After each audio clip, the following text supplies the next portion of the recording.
നമ്മളൊക്കെ ജീവിതത്തിൽ ഒരുപാട് കാര്യങ്ങൾ ചെയ്യുന്നവരാണ് അല്ലേ? നമ്മൾ ചെയ്യുന്ന എല്ലാ കാര്യങ്ങൾക്കും എന്തോ ഒന്ന് നമ്മൾ പ്രതീക്ഷിക്കുന്നുണ്ട് അല്ലെ? നമ്മൾ ഒന്നുകിൽ ജിമ്മിന് പോകുന്നുണ്ട്, അല്ലെങ്കിൽ പഠിക്കാൻ പോകുന്നുണ്ട്, അല്ലെങ്കിൽ ബിസിനസ് ചെയ്യുന്നുണ്ട്. അതിൽ നിന്നൊക്കെ നമ്മൾ പ്രതീക്ഷിക്കുന്ന എന്തോ ഒരു കാര്യം നമുക്കുണ്ട്. അതെന്താണ് എന്നുള്ളതാണ് ഞാൻ ഇന്ന് ഈ വീഡിയോയിലൂടെ പറയാൻ ആഗ്രഹിക്കുന്നത്. ലോകത്തെ ഏറ്റവും വലിയ ഇൻവെസ്റ്ററായ വാരൻ ബഫറ്റ് നൽകുന്ന ഒരു നിയമമുണ്ട്. നിങ്ങൾ എപ്പോഴും നിങ്ങളുടെ ഇന്നർ സ്കോർ കാർഡ് നോക്കുക എന്നുള്ളത്. എന്താണ് ഈ ഇന്നർ സ്കോർ കാർഡ്? രണ്ട് സ്കോർ കാർഡുകളാണുള്ളത്. ഒന്ന് ഔട്ടർ സ്കോർ കാർഡ്, മറ്റൊന്ന് ഇന്നർ സ്കോർ കാർഡ്. നമ്മൾ എന്തിനാണ് ഇന്നർ സ്കോർ കാർഡ് നോക്കുന്നത് എന്നുള്ളതാണ് നമ്മൾ ആദ്യം അറിയേണ്ടത്. എന്താണ് ഔട്ടർ സ്കോർ കാർഡ്, എന്താണ് ഇന്നർ സ്കോർ കാർഡ്? നമ്മൾ അറിയേണ്ടത് ഔട്ടർ സ്കോർ കാർഡ് എന്നുള്ളത് നമ്മൾ ചെയ്യുന്ന ഒരു കാര്യം അതെപ്പോഴും പുറത്തുനിന്നുള്ള ആളിൽ നിന്ന് അല്ലെങ്കിൽ കാണുന്ന നമ്മുടെ ചുറ്റുഭാഗത്തു നിന്നുള്ള ആൾക്കാരിൽ നിന്ന് എന്തോ നമ്മളൊന്ന് പ്രതീക്ഷിക്കുന്നുണ്ട്. അതൊന്നുകിൽ കയ്യടികളാവാം, അതോ നന്നായിട്ട് ഓടും എന്ന് അല്ലെങ്കിൽ പ്രശംസകളാവാം. കൈയടിക്കുന്നതിന് വേണ്ടിയാവാം, അല്ലെങ്കിൽ നല്ല പ്രശംസകൾക്ക് അഭിനന്ദനങ്ങൾക്ക് വേണ്ടിയാവാം, അല്ലെങ്കിൽ എന്തെങ്കിലും ഒരു പദവിക്ക് വേണ്ടിയിട്ടാവാം, അല്ലെങ്കിൽ ഒരു പൊസിഷൻ, അല്ലെങ്കിൽ പ്രശംസ, അല്ലെങ്കിൽ എന്തെങ്കിലും അംഗീകാരം, അല്ലെങ്കിൽ പൈസ.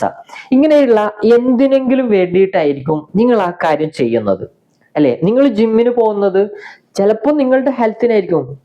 ചില ആൾക്കാരൊക്കെ പോകുന്നത് ചിലപ്പോൾ എനിക്ക് നല്ല മസിൽ ഉണ്ട് എന്ന് മറ്റുള്ളവർ പറയാൻ വേണ്ടിയിട്ടായിരിക്കും. അങ്ങനെ പല രൂപത്തിലായിരിക്കും നമ്മൾ ചെയ്യുന്നത്. നമ്മൾ ചെയ്യുന്ന ഏത് കാര്യവും ഒന്നുകിൽ ഇന്നർ സ്കോർ കാർഡിലേക്ക് എന്തെങ്കിലും ഉണ്ടാവും, അല്ലെങ്കിൽ ഔട്ടർ സ്കോർ കാർഡിലേക്കുള്ള എന്തെങ്കിലും ഒരു ലക്ഷ്യം ഉണ്ടാവും. അപ്പോ വാരൻ ബഫറ്റ് പറയുന്നത് നിങ്ങൾ ഇന്നർ സ്കോർ കാർഡാണ് നോക്കേണ്ടത്. അതിന് എന്താണ് പരീക്ഷിക്കേണ്ടതെന്ന് ചോദിക്കുമ്പോൾ അവർ പറയുന്നത്, നിങ്ങളൊരു കാര്യം ചെയ്യാൻ തുടങ്ങുമ്പോൾ പുറത്തു നിന്ന് ഒരാളും നിങ്ങളെ പ്രശംസിക്കുന്നില്ല, അംഗീകരിക്കുന്നില്ല, ഒരാളും കാണുന്നില്ല, ലൈക്ക് ചെയ്യുന്നില്ല, കമന്റ് ചെയ്യുന്നില്ല, ഒരാളും ഇത് കാണുന്നില്ലെങ്കിലും അംഗീകരിക്കുന്നില്ലെങ്കിലും നിങ്ങൾ ആ കാര്യം വീണ്ടും ചെയ്യുന്നുണ്ടോ എങ്കിൽ നിങ്ങൾ മുന്നോട്ട് പോവുക എന്നുള്ളതാണ് അദ്ദേഹത്തിന്റെ തീരുമാനം. അഥവാ അതാണ് ഇന്നർ സ്കോർ കാർഡ് എന്നുള്ളത്. കാരണം നിങ്ങൾ ഇന്ന് സമൂഹത്തിൽ അംഗീകരിക്കുന്ന എന്തെങ്കിലും കാര്യമുണ്ടെങ്കിൽ അതൊരു കാലത്ത് ഒരാളും അംഗീകരിച്ചിട്ടില്ല. അത് ഒരുപാട് കാലം റിപ്പീറ്റ് ആയിട്ട് ചെയ്ത് നമ്മൾ സമൂഹത്തിൽ അത്രയും പോപ്പുലർ ആയ ശേഷമാണ് നമ്മുടെ സമൂഹത്തിലുള്ള മനുഷ്യര് നമ്മൾ അംഗീകരിച്ചു തുടങ്ങിയത്. അതുകൊണ്ട് നമ്മളോട് പറയുന്നത് ഇന്നർ സ്കോർ കാർഡ് നോക്കുക എന്നുള്ളതാണ്. എന്താണ് ഈ inner score card? Inner score card എന്നുള്ളത് നമ്മൾ ചെയ്യുന്ന പണിയിൽ നമുക്ക് സത്യസന്ധത ഉണ്ടാവണം. അത് നമ്മൾ മറ്റുള്ളവരെ ബോധിപ്പിക്കാനൊന്നല്ല, നമുക്കതിലുണ്ടാവണം. അതാണ് നമ്മുടെ ഇന്നർ സ്കോർ കാർഡിന്റെ ഏറ്റവും വലിയ പ്രിൻസിപ്പിൾസ്. സത്യസന്ധമായിരിക്കണം. അതേപോലെ നമുക്ക് കുറച്ച് മൂല്യങ്ങൾ ഉണ്ടാവും, നമുക്ക് ചില പ്രിൻസിപ്പിൾസ് ഉണ്ടാവും,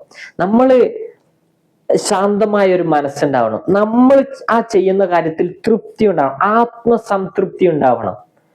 അതാണ് ഇന്നർ സ്കോർ കാർഡ് എന്നുള്ളത്. അഥവാ നമ്മൾ ചെയ്യുന്നത്, നമ്മൾ ജിമ്മിന് പോകുന്നത് നമ്മുടെ ശാന്തമായ മനസ്സിനും നമ്മുടെ ആത്മസംതൃപ്തിക്കും നമ്മുടെ ഹെൽത്ത് നന്നാക്കാൻ വേണ്ടിയും നമ്മുടെ ആരോഗ്യം നോക്കുന്നതിന് വേണ്ടിയിട്ടുമായിരിക്കണം.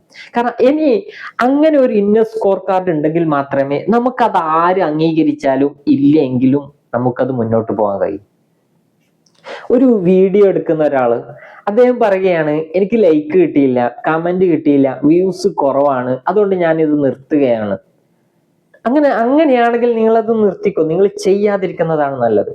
ഒരാൾ കണ്ടിട്ടില്ലെങ്കിലും, ഒരാൾ ശ്രദ്ധിച്ചിട്ടില്ലെങ്കിലും, ഒരാൾ ലൈക്ക് അടിച്ചിട്ടില്ലെങ്കിലും ഞാൻ ഇത് ചെയ്യും എന്നുള്ള മെന്റാലിറ്റിയിലേക്ക് നമ്മൾ വരണം. കാരണം അവിടെയാണ് നമ്മുടെ ഇന്നർ സ്കോർ കാർഡിന്റെ ഗ്രാഫ് ഉയരുന്നത്.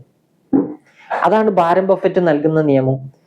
ഇന്നർ സ്കോർ കാർഡ് നോക്കിയിട്ടായിരിക്കണം നിങ്ങൾ എല്ലാ കാര്യങ്ങളും ചെയ്യേണ്ടത്. എങ്കിലേ നമുക്ക് ജീവിതത്തിൽ വിജയിക്കാൻ കഴിയൂ, എങ്കിലേ ജീവിത നിലവാരം ഉയർത്താൻ കഴിയൂ എന്നുള്ളതാണ് വാരൻ ബഫറ്റ് നൽകുന്ന ഒരു മുന്നറിയിപ്പ്. മറ്റൊരു വീഡിയോയുമായി വീണ്ടും കാണാം.